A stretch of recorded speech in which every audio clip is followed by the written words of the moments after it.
Now to how Portland city leaders are trying to figure out how to keep their commitment to diversity, equity, and inclusion initiatives, known as DEI, and not have to give up hundreds of millions of dollars in federal funding. Yeah, today we're actually spotlighting one local nonprofit that is worried some of that money could dry up for them. Lisa Balick is live tonight in downtown Portland. Lisa? Yeah, the Cascade AIDS Project is one of those many organizations that depends on federal dollars, money that actually the city receives and passes along. They need that money. They hope it continues because they say they need it to keep hundreds of people housed. HIV does not discriminate. It affects people from every walk of life. At the Cascade AIDS Project in Portland, they depend on some of those federal dollars to help hundreds of people with HIV, young and old, especially with housing and support services. So a lot of folks leaving homelessness, they've developed skills to help them survive on the street.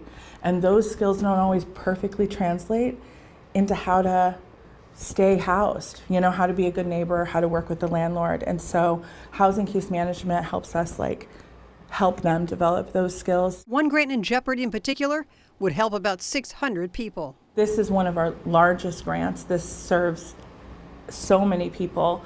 And just to say, this wouldn't be about just future people we couldn't serve, like someone, it would be unhousing people. It would be moving people from housing to homelessness. Most of the federal grant money promised to Portland is slated for housing and transportation needs. But the federal government saying it could withhold grants from cities that support diversity, equity, and inclusion initiatives. I asked the mayor's office, what's the plan? Staff says he and the city council are reviewing their legal options. I wanted to know, though, if the money is withdrawn, what will happen at the Cascade AIDS Project? Can they find the dollars elsewhere? All of our grants are fully used, so there's not a pool of money waiting to just sort of sub in. If this was not funded, those people would lose their homes. So City Hall leaders, both the mayor as well as the city councilors, taking a look at this, figuring out how can they keep those dollars without giving in on some of these equity issues. We'll be following this in the next few weeks while they make some decisions. Live in downtown Portland, Lisa Balick, KOIN 6 News. All right, Lisa.